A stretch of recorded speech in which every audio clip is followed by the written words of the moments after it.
Assalamualaikum warahmatullahi wabarakatuh. Baiklah, kami dari kelompok 8 akan mempresentasikan hasil kerja kelompok kami, yaitu teori dan perubahan perilaku kesehatan atau perilaku sakit.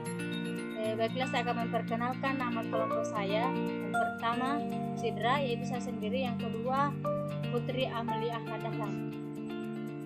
Penyakit dan sakit.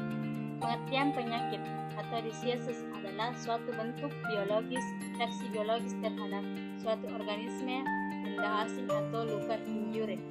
Hal ini adalah suatu fenomena yang objektif yang ditandai oleh perubahan fungsi-fungsi tubuh sebagaimana organisme biologis. Sedangkan pengertian sakit atau illness adalah penilaian seseorang terhadap penyakit sehubungan dengan pengalaman yang langsung dialaminya. Hal ini merupakan fenomena subjektif yang ditandai dengan perasaan tidak enak. Teori perilaku sakit mechanics. Mechanics melakukan pendekatan sosial untuk mempelajari perilaku sakit. Pendekatan ini dihubungkan dengan teori konsep diri, definisi situasi, efek dari anggota grup dan kesehatan dalam kesehatan dan efek birokrasi. Teori ini menekankan pada dua faktor. Yang pertama, persepsi atau define oleh individu pada suatu situasi. Yang kedua, kemampuan individu melawan keadaan yang berat. Faktor ini digunakan untuk menjelaskan tentang sakit dan cara untuk mengatasinya.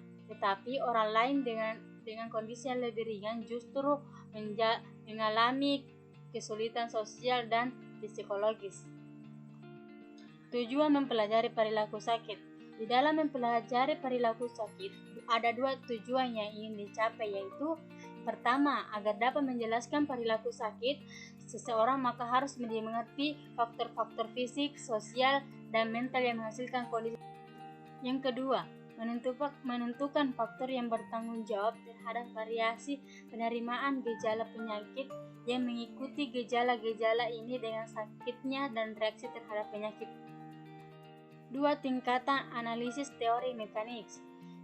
Tingkatan pertama itu batasan dari orang lain yang mereferensikan kepada proses di mana orang lain selain si sakit mengenal gejala sakit individu dan mengatakan bahwa orang tersebut sakit perlu perawatan. Yang tingkatan kedua, batasan sendiri mengenal gejala penyakitnya dan menentukan pencarian pertolongan sendiri. Menurut mechanics, analisis dengan orang-orang di luar dirinya, yaitu dengan orang lain, cenderung menantang definisi bahwa orang lain berusaha memaksa dirinya dan menyebabkan perlunya dorongan untuk mencari pengobatan. Elemen-elemen pokok perilaku kesehatan.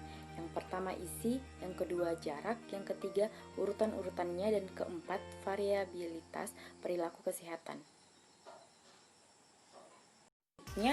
Peranan orang sakit.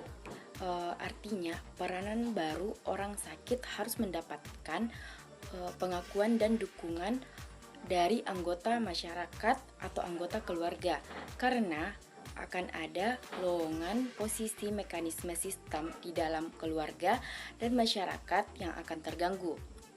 Hal ini dikarenakan salah satu anggota keluarga atau anggota masyarakat memegang peran absen. Selanjutnya, hak-hak orang sakit. Yang pertama itu bebas dari tanggung jawab sosial yang normal. Yang kedua, hak untuk menuntut bantuan atau perawatan dari orang lain.